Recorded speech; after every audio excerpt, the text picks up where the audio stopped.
morning. Well, we need to talk about woke. And I know that for a lot of you that listen to this show and listen to AFR generally, you are already, hopefully, concerned about woke and wokeism and the woke agenda that is taking over culture and really our political analysis. And this isn't just a leftist versus right movement. It's not just Republican versus Democrat. This is not even something that is just an Americanized phenomenon. And so when you have people like a few months ago, I responded to Jen Psaki, who still has a show on MSNBC that some of the lefties watch, apparently. I only watch it for entertainment and to see what the leftists are actually saying. But I responded to one of her claims on her MSNBC show that said woke is basically just this paper tiger and this myth that Republicans are just trying to scare the culture. And I'm not really that concerned about woke. And she's like, because they can't even define it. And yet she plays a lot of different clips of a lot of different prominent Republicans, many of whom are now running for president of the United States. Several of them, Nikki Haley, Mike Pence, Ron DeSantis, Vivek Ramaswamy, and others, who are saying that we need to push back against woke or wokeism. And we do need to very carefully define what is woke, because this is always what the left tries to do, is that they will take a term and they will manipulate the definition so that they can prevail in the argument based on their definition instead of either the proper definition or how it's actually being employed to advance a secular humanist narrative. And anybody who is familiar with public policy debate or just policy debate rules in general knows that definitions are essential as a foundational premise in any argument. Not only do you have to all agree on what it is that you're talking about, because if you have two different definitions, then there's no clash in the debate. You're talking past each other. But whoever's definitions prevail generally has the upper hand and usually will prevail in the overall policy argument. So I actually did a policy debate in high school, college, and then, of course, you get into moot court and some of those things in law school. But in college, I did policy debate, parliamentary debate, Lincoln Douglas, all of that. And so substantively, if you look at what policy debate is and you look at how definitions are essential, I'll never forget there was this one policy debate in how we just the type of debate league that I was involved in. There was a different resolution for each particular debate round. And so you would have a resolution that would say this house, which is the status quo, and it's kind of based on a parliamentary system, but this house stands for, whatever the policy that we would be debating. And so you can define this house as one particular branch or agency of government, or however you define this house. And then you, of course, have to define what the policy that you are articulating suggests. And so I'll never forget that there was this one debate round that the resolution was this house should play the slots. And obviously the typical implication of this was discussing the policy around gambling, because when you think of playing the slots, generally people think of gambling. And yet I wanted to kind of mess with my opponents, and I was on the negative side, so I was opposing the resolution. And I was like, well, they're going to define this as gambling. What if I go in and I reject their definitions and say, actually, what I'm opposing is that playing the slots is gambling, but what are we gambling on? Well, we're gambling on the definition of life. So I'm actually opposing euthanasia and physician-assisted suicide.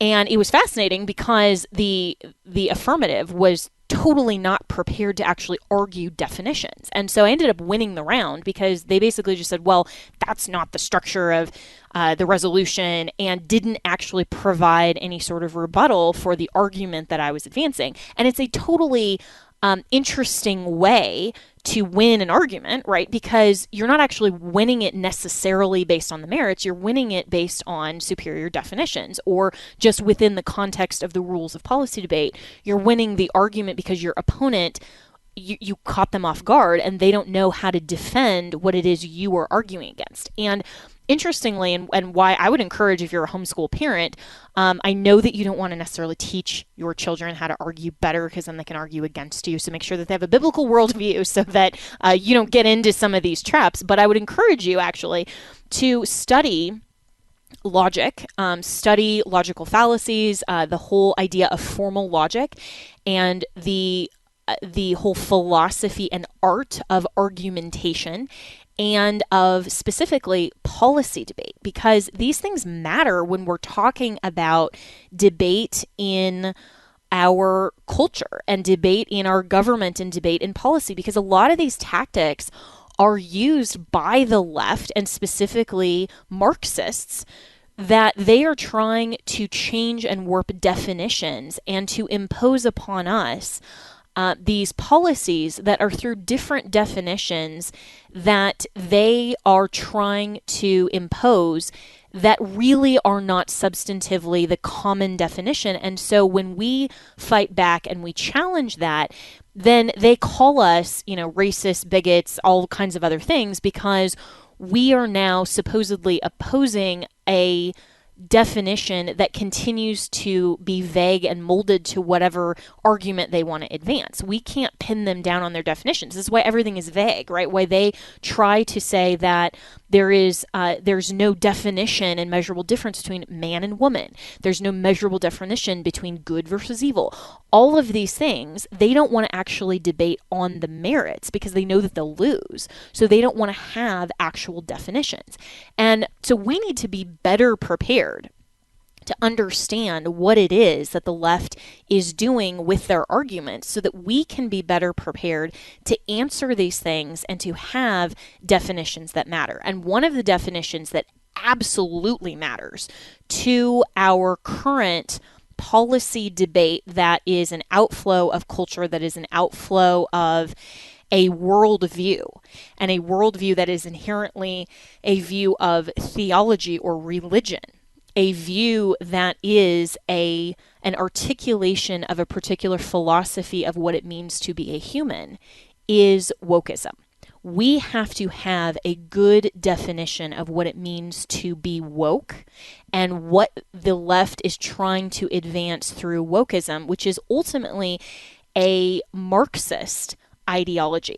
And there is no better person to give you a primer on this in a short 28 minutes, and we are going to listen to this entire presentation, than my good friend James Lindsay.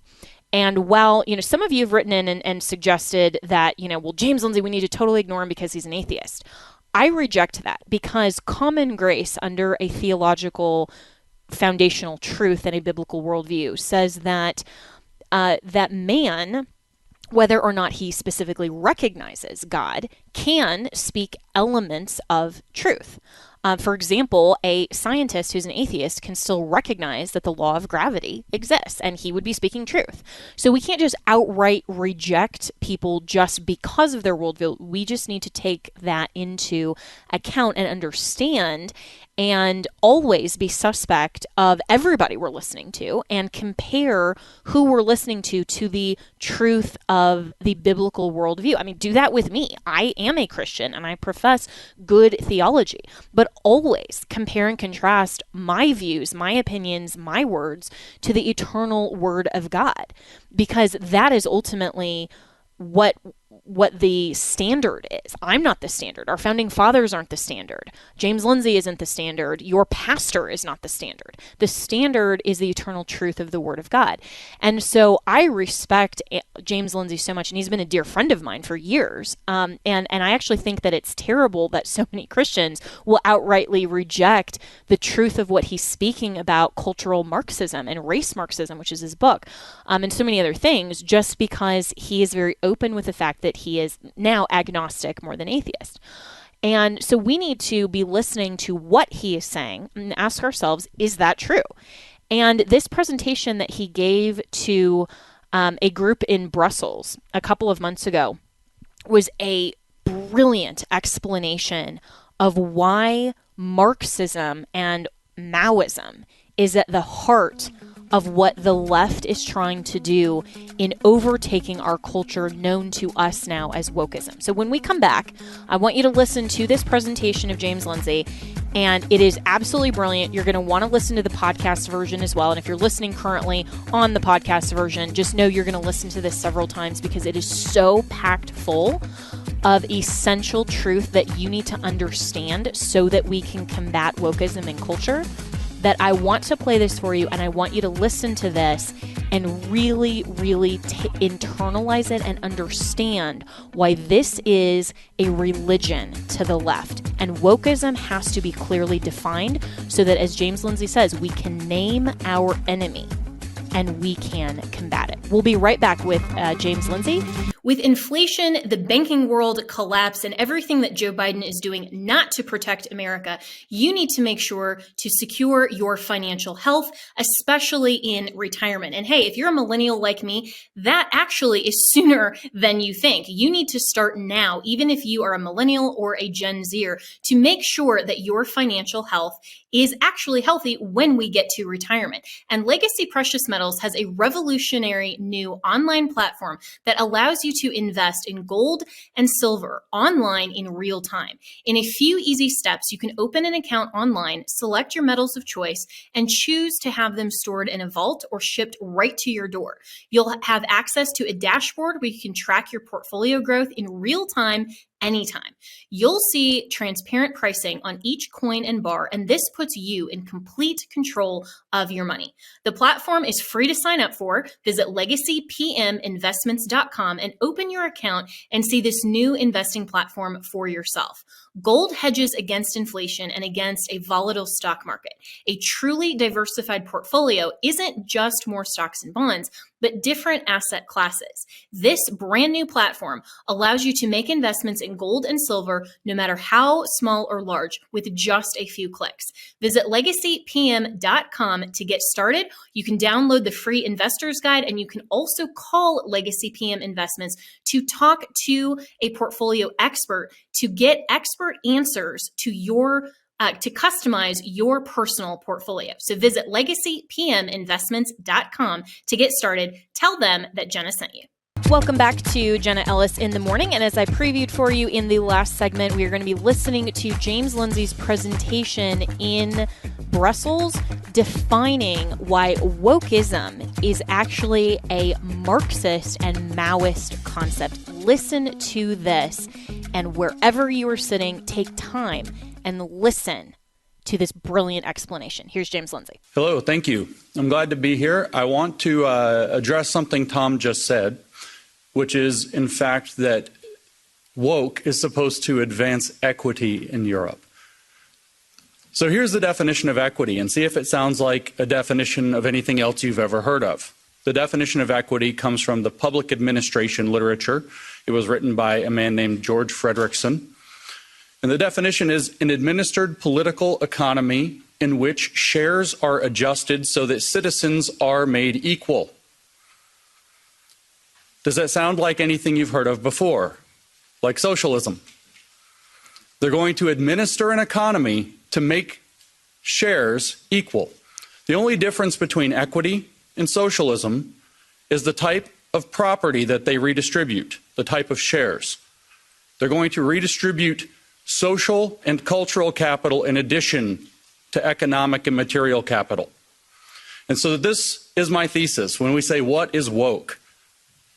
Woke is Maoism with American characteristics, if I might borrow from Mao himself, who said that his philosophy was Marxism, Leninism with Chinese characteristics, which means woke is Marxism.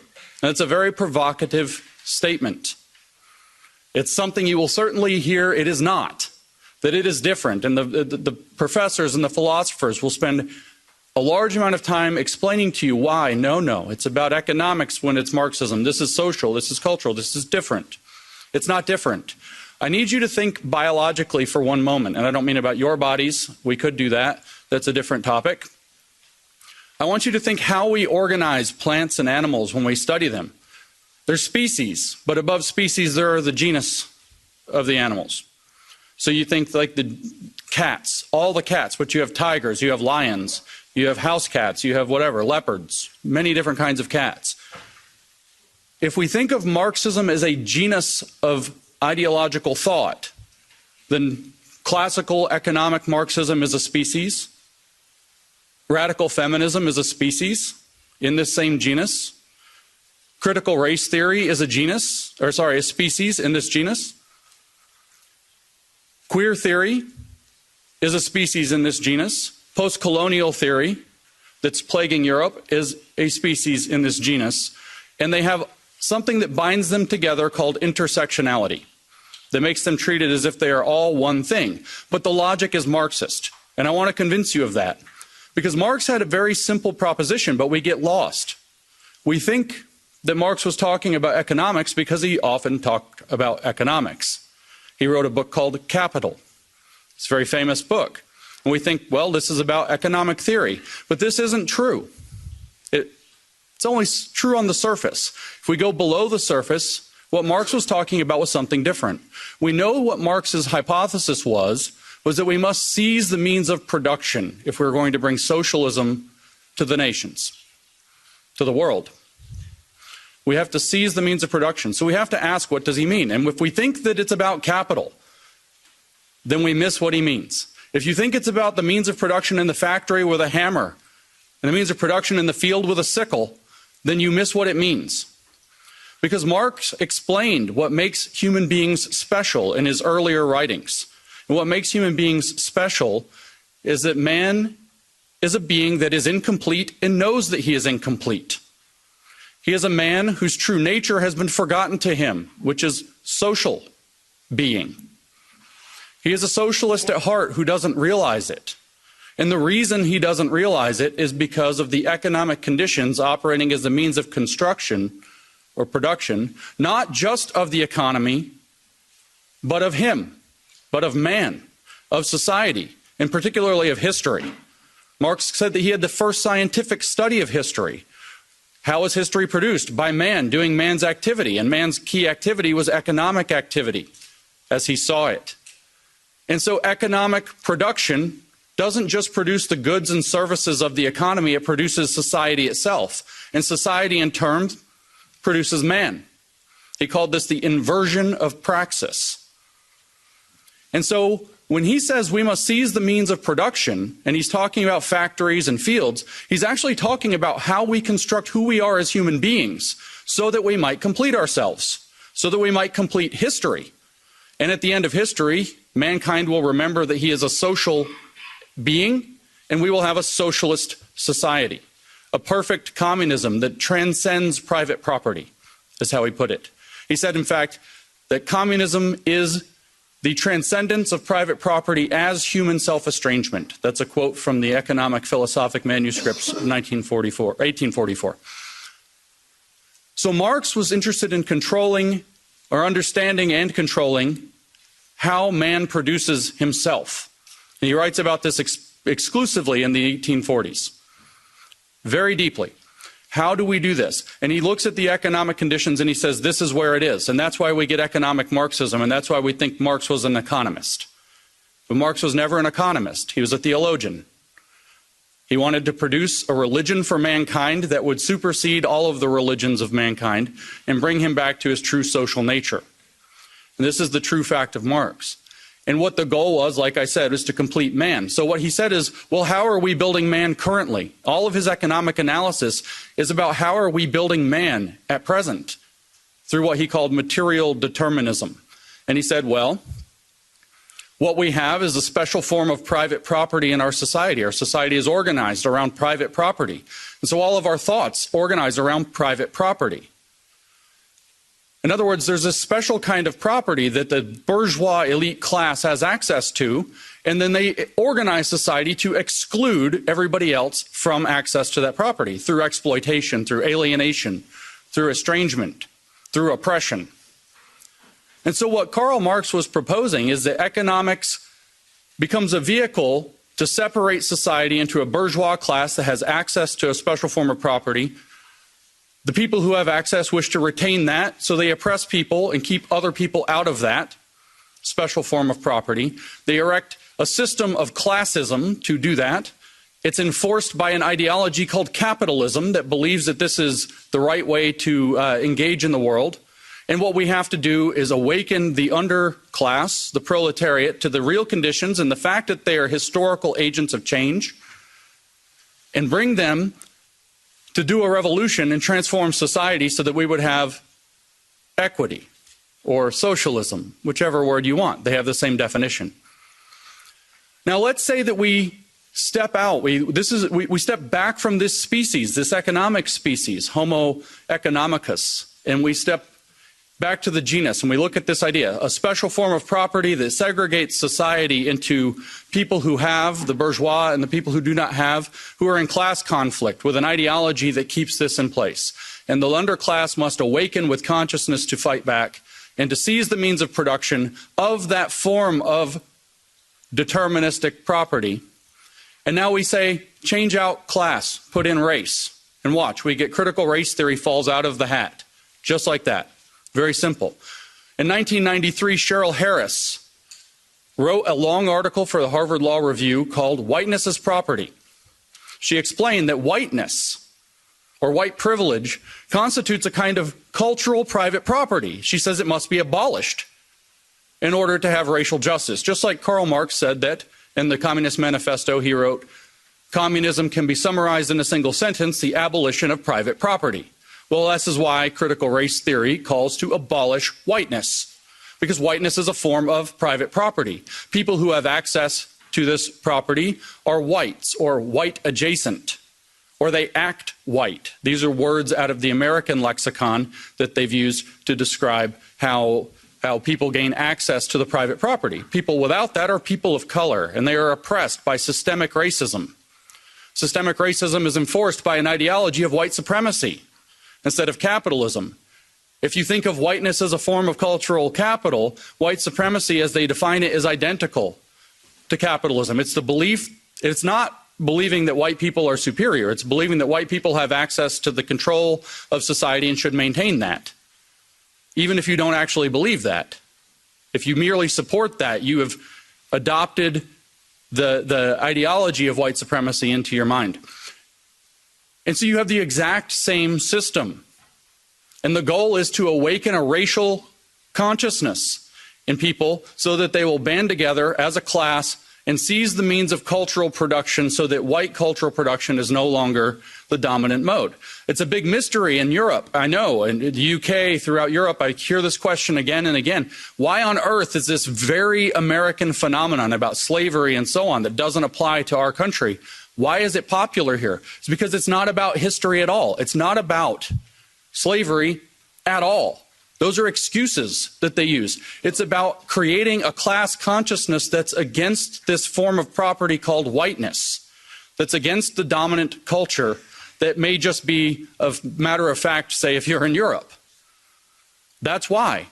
Because it becomes a site by which people can come together and they can channel resentment and try to claim power. I wrote a book called Race Marxism, and I defined critical race theory as it really is. In that book, on the first page, I said that critical race theory is calling everything you want to control racist until you control it. But couldn't we say the same about Marxism? It's calling everything you want to control bourgeois until you control it. But those mean the same thing. They mean exactly the same thing. But what about, say, queer theory? How is that Marxist? It's very strange, all this gender and sex and sexuality. Well, Tom said, what does woke attack? The idea of being normal.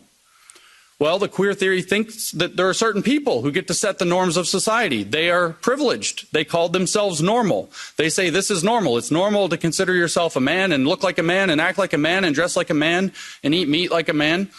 And then there are women that should be feminine and pretty and all these things. And so they get to define what's normal. They're heterosexuals, so they get to define the heterosexuality as normal and other sexualities are abnormal. And so you have a conflict across this cultural property of who gets to be considered normal and who is a pervert or a freak or some other term that gets used in their literature. But technically, who is a queer, which sounds like a slur, but they adopted it, and it's a technical academic term now. It means an identity without an essence, by the way. an identity that is strictly oppositional to the concept of the normal, as defined by queer theorist David Halperin in his 1995 book, Saint Foucault, Toward a Gay Hagiography. I didn't make that up. I'm not extrapolating. So you see, queer theory is just another species of the genus of Marxism. What about post-colonial theory, which is plaguing Europe, thanks to Frantz Fanon and his biggest European fan, Jean-Paul Sartre? What about this? Well, it's the same. You have the West as the oppressor. They have access to the material and cultural wealth of the world because they've decided their culture is the default and have gone and colonized the world to bring culture to the world, as they say. And so the oppressed, the natives around the world, the people have to band together, and their activity is going to be called decolonization. They have to remove every aspect of Western culture. So when they come to Belgium or they come to France or they come to the United States and they say we're going to decolonize the curriculum, or they go to the UK and say we're going to decolonize Shakespeare, this is what they mean. We're going to remove the cultural significance of your cultural artifacts because those cultural artifacts themselves are oppressive to us. This is the same system. It's another species in the exact same genus, and that genus is Marxism, which is a way of thinking about the world. And the goal is always to seize the means of control of the production of man and history and society. Marx merely believed it was through economic means. Now it's through socio-cultural means. The evolution into this sometimes called Western Marxism began in the 1920s. We had a Russian Revolution in 1917, and this did not happen in Europe. And the Marxists in Europe were confused. And so Antonio Gramsci sat down and wrote out some things. And George Lukács sat down and wrote History and Class Consciousness after the failure of the revolution in Hungary. And they wrote what became cultural Marxism. The idea that we have to enter the cultural institutions in order to change them from within, because Western culture has something about it that's repelling socialism. So we have to go inside and change the culture to make it socialist. Now, you aren't allowed to talk about cultural Marxism now. They've categorized this as a conspiracy theory. They say that it is anti-Semitic. This is not true. Antonio Gramsci wrote books. George Lukács wrote books. You can read those books. They have a philosophy. If they don't like the name cultural Marxism, we can use the name that other people at the time used, Western Marxism. So much like, a virus adapting to the conditions, it changed to try to infect a new host. It worked in feudal societies. Marxism took over in Russia. It took over later in China. It took over in all of these kind of agriculturally driven feudal societies, but it wouldn't work in actual capitalist nations because Marx was wrong. Then several Germans from the Frankfurt School started to study this phenomenon in more depth, and they evolved the idea further. They evolved the idea into what's called critical Marxism. They developed what's called the critical theory. And Max Horkheimer, who designed the critical theory, explained the critical theory. And what did he say? He said, well, what we came to realize was that Marx was wrong about one thing. Capitalism does not immiserate the worker. It allows him to build a better life. So I developed the critical theory because it is not possible to articulate the vision of a good society on the terms of the existing society. So critical Marxism criticizes the entirety of the existing society. Everything is somehow needing to be subjected to Marxist conflict analysis. But how is that to be done? They sought an answer through the middle part of the 20th century, and World War II breaks out. The Frankfurt School comes to America, which in this metaphor is the Wuhan Institute of Virology, because gain of function began to happen on the Marxist virus very quickly in America. And American universities adopted these professors from Germany. And Herbert Marcuse, writing in the 1960s, said extremely clearly, this writing in 1969, not only did he say capitalism delivers the goods, gives people a good life, makes them wealthy and comfortable and happy. He also said that the working class is no longer going to be the base of the revolution because of these things. In other words, we don't have to be responsible to the working class anymore, which opens up the ability for Marxists who are seeking power to make friends with the corporations. The bosses are no longer the enemy, they're an opportunity. Because the working class is irrelevant. He said the energy is somewhere else. He said it's in the racial minorities, the sexual minorities, the feminists, the outsiders. That's who he said have the energy for a Marxist revolution in the West, not the working class. And so Marxism was able to evolve to abandon the working class. And so what did they do? Well, all they had studied for 30 years was what they called the culture industry. An industry that commodifies and packages culture and sells it back to people. So supposedly stripped of what it actually is, empty, abstract now. And so what, of course, did they do? They seized the means of production of the culture industry, because that's what they do. And so they started to transform the culture industry to sell racial, sexual, gender, sexuality-based agitprop as though that were genuine culture. And so we get concepts like cultural appropriation. We get concepts like cultural relevance, cultural this, cultural that, cultural everything. And it's all provided in pastiche. It's all provided as a mockery of what's really going on. And this evolved in America's highly racialized context, and we ended up with woke, a form of identity-based Marxism, a constellation of Marxist species that all work with the same operating premise but locate themselves in different, and I'll use the German term here for this, folk. LGBTQ is a folk. And they get folkish identity there and become activists. The black community is a folk. How do I know? That's what W.E.B. Du Bois said it would be when he laid down the foundations that became critical race theory later. They think of themselves as nations. Don't they all have flags? Don't they put them on your buildings like colonizers? Don't they hang them in your streets? They think of themselves as occupying nations, but they see themselves as bound together, just like the various colonized nations around the world, in seeking liberation from Western civilization. And so we end up with Western Marxism taking many forms, but with one overarching approach. And the approach that they use, I started off by saying, is Maoist, not merely Marxist. Now you know the theory is Marx. It's just evolved into different species to attack the West at its weakest points, through our tolerance, through our acceptance, through our openness, through our generosity, through our best traits, actually. The things that we should be proud of being, the things that we are proud of being.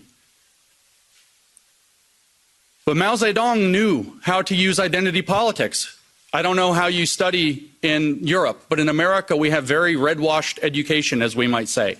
The communists have stripped out all education about communism entirely. You don't learn about it in America at all. So we don't learn anything about Mao. And maybe you don't know this, but I tell this to American audiences and they're shocked. Mao used identity politics. He created 10 identities in China. 5, he labeled red for communist. 5, he labeled black for fascist. And he categorized people into these identity categories. What they are doesn't really matter. Of course, they were communists. They were things like landlord and rich farmer and things like this. Right-winger is a bad category in and of itself, by the way. Conservative, all of them, bad. Bad influences, that's another one. You could be a bad influence for just thinking the wrong thing or saying the wrong thing at any time, or because the government decides it doesn't like you. These are the bad categories. And if you have a bad category, very importantly, your children have a bad category by default. So they create a social pressure for your children to identify as revolutionaries, at which point they get a red identity, a communist identity, a good identity. And they get rewarded for it. And the youth led the revolution in China because Mao did this, identity politics through the children in the schools. This should feel very uncomfortable to you. Because here we have, at least in the United States, we tell our children being white is bad. Being white is oppressive. You automatically hurt people of other races by your very existence. But by the way, if you become queer, we'll celebrate you. And you can create a radical army of people who identify as gender minorities and sexual minorities at 7 years old. You can lead them into paths of puberty blockers and transition, medical transition, which of course Big Pharma profits off of. At 7 years old, behind their parents' back. There's a reason for this. It's the same program that Mao Zedong used to radicalize the youth in China. The only thing different is the identity categories have shifted. It's Maoist cultural revolution with American characteristics, and it's being exported to Europe. And just like how critical race theory has come to Europe, even though it doesn't make sense, it will come to Europe, whether it makes sense or not, and you will have a cultural revolution here too. You guys even had a kind of offshoot one in 2020. George Floyd dies in Minnesota, which has nothing to do with you. And you guys have statues coming down in Europe. Total nonsense. It doesn't matter, though. The point is to destroy Western civilization from within using Maoist techniques. One last point about Mao to kind of drive that point home. Mao said in 1942 that his formula to transform China was called unity, criticism, unity. First, you try to create the desire for unity. Then you criticize people for not living up to that. Then you bring them into unity under a new standard. Does that feel like what you're being put through? But the words are different. We use words like inclusion and belonging. We'll have a place where everybody feels like they belong. We just want to have an inclusive space. But unfortunately, you have racist ideas, and you have to criticize we have to criticize you for those. You need to criticize yourself for those. You need to go study Shuishi in Mandarin, exactly like Mao said. And then we can bring you into unity under a new standard, which Mao called socialist discipline, which we in the West would not buy. We call it in the West inclusion. And so we have this new program, and within inclusion we have, or above inclusion actually, we have sustainability. We have a sustainable and inclusive future. I see the Agenda 2030 here with an X over it. The sustainable and inclusive future is the new socialist standard, that we will have freedom under socialist discipline. And Mao said the way that that will work is through what he called democratic centralism. We call that stakeholder capitalism. And my shot at the World Economic Forum is taken because it's one of the things coordinating this. My shot at the United Nations is taken because it's one of the things that's coordinating this. So woke is Marxism. It's advancing through Maoist cultural revolution. It's using Americanized identity categories. And while some of those will not work in Europe, I guarantee you the colonial aspect will. They will find your weakness. They will adapt the theory to fit because it's like a virus that will evolve to its host. And Europe is at great risk. Now, the last thing I'll mention is this risk is twofold. When you endure Marxist provocation, Marxist strategy is always of the same type. It's called middle-level violence. They don't come at you with full-blown Bolshevik assault very often. It's middle-level violence. They provoke, which means if you give in, and you do like Jean-Paul Sartre said in his foreword to The Wretched of the Earth by Frantz Fanon, the post-colonial book, he said, the violence is coming. So Europe's best bet is to give it away so that they don't kill you. They'll murder you and take it, or maybe you can give it away, give your culture away, give your countries away, and they'll let you live. They're coming for you. And this is what Europe needs to learn. That's what he says in the foreword of Wretched of the Earth. You can read it for yourself, probably in the original French that I can't read. And I think that's the path Europe has followed. So you can give away, that's one side, because they provoke at the middle. Or you can react and overreact, which sadly Europe has had a rough history in the last century with overreactions. And if you overreact, what will they do? They will weaponize your overreaction for a century, forever, and gain moral authority so that you end up having to give it away later anyway. So you have to stand firm in your principles, but you have to do so cleverly. You have to do so understanding that you're being provoked, which means you don't react as the provocateur wants you to react. You have to outsmart them, which is not possible unless you know the diagnosis of your problem. It's a Polish proverb, never attempt to cure what you don't understand. Woke is Marxism, evolved to attack the West. If you don't understand that, you will not act correctly. You will not cure it, and it will conquer your countries. It will conquer all of Europe, and we will have a very, very long, sustainable, and inclusive future with absolutely no freedom. Because the goal is to make us into what they call global citizens. Have you heard this term? This term is nonsense. There's no global sovereign, so there is no global citizenship. There's no relationship because there's no ruler. And we don't want a ruler of the globe. It's a nonsense term. But they tell you, if you actually read their literature, what is a global citizen? It's somebody, I kid you not, I make no joke. They say this themselves. It's somebody who supports the 17 Sustainable Development Goals of the United Nations Agenda 2030. That's a global citizen. And they say, what are the rights of a global citizen? This is in a book about global citizenship education published 2 years ago. What are the rights of a global citizen? And the answer, one paragraph later, is we're not that interested in rights with global citizenship. It's more about global responsibilities. In other words, slavery. This is a pivotal moment in the history of the Western world. The model that they are pushing us toward, using the means and mechanisms of that place, is the model we see in China. If you want to know what your future looks like if we don't stop the woke, look at China. Look at the social credit system. Look at the oppression. Look at people disappearing for having the wrong opinions. One of their greatest billionaires, Jack Ma, said the wrong thing about the government and disappeared. A billionaire. If you want to know what the future of Europe and America and the Five Eyes or whatever the countries, it's China. That's the model. So we have to fight back against woke, but to fight back against woke, we have to understand it, and I will close by restating my thesis. Woke as Marxism evolved to take on the West, and it's been very successful so far because we haven't known our enemy, we cannot name our enemy, and I've come here to name our enemy. So thank you for your time and attention and letting me do that.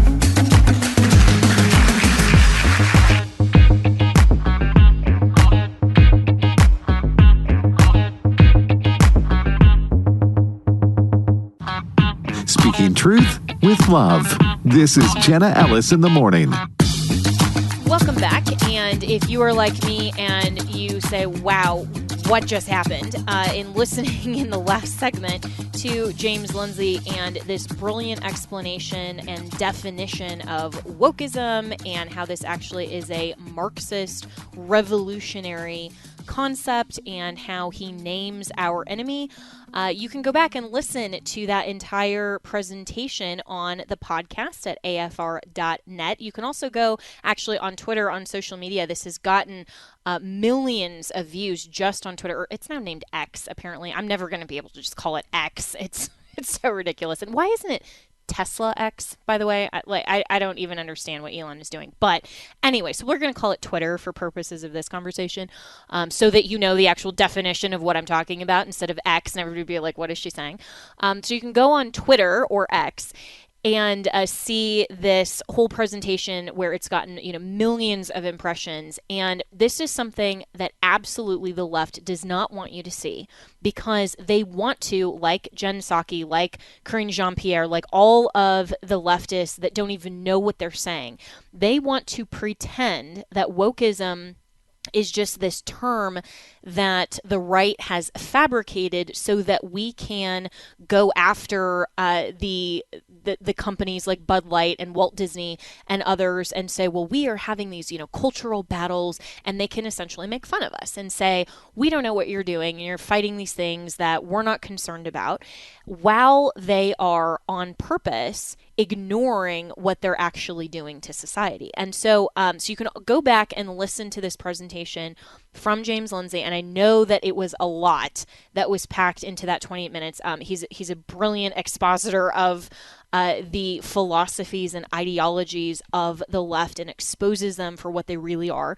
And send this to friends of yours who are conservatives, who are Christians, and who are wanting to be more and more engaged with policy so that we can continue to clearly articulate the worldviews of the left. And when we say, and President Trump has said this, Ron DeSantis has said this, Vivek, and so many more on the right, and they're all not the left, right? So all of these, even though there's all these internal battles going on in the campaigns that I think are actually detrimental to our overarching cause, they actually all call wokeism a religion, and they're right on that. All of these politicians that see the policy need to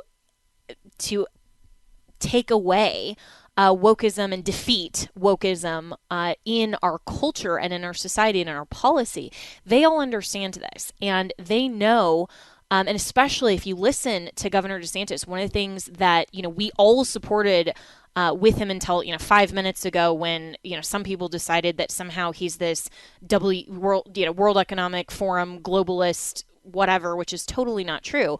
What everybody understood about Ron DeSantis and why he has been so successful in Florida is because he understands this philosophy. If you listen to him talking about why wokeism needs to die and why woke comes to die in Florida, is because he understands that this is ultimately a Marxist philosophy, and it is something that is fundamentally incompatible with the freedom that our U.S. Constitution and our system of government promises to protect and preserve for our country.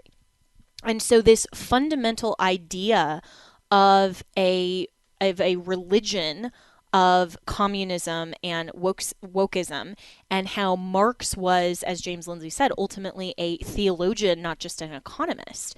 We have to understand that, and how communism and this idea that there is an oppressor and oppressed class in systems, and how the Marxist philosophy will go into a nation and try to adapt itself to whatever they can find to proliferate that ideology in that particular culture, in that particular time and context and nation, is fundamentally in conflict with the biblical worldview, which is what our founders expressly acknowledged and recognized to be true at the founding of our country.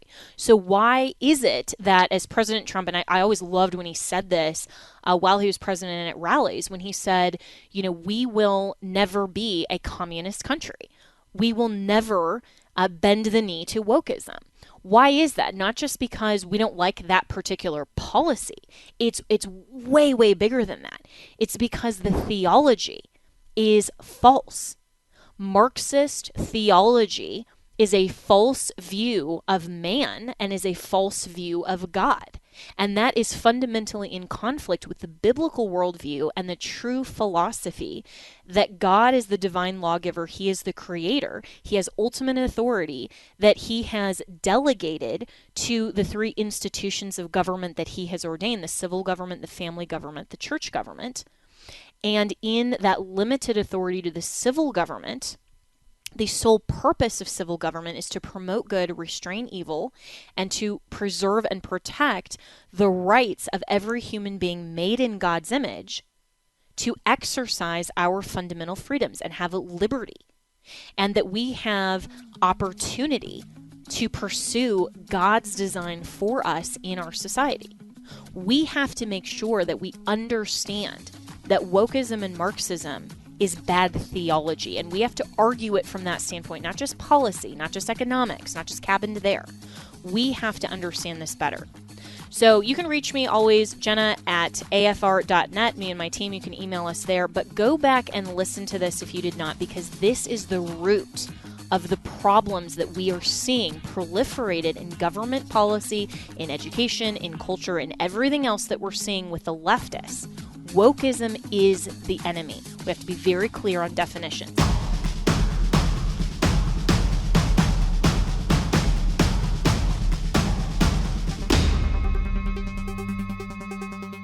My friend Mike Lindell has a passion to help you get the best night's sleep of your life. He didn't stop at the pillow. Mike also created the Giza Dream bed sheets. I have them. I love them.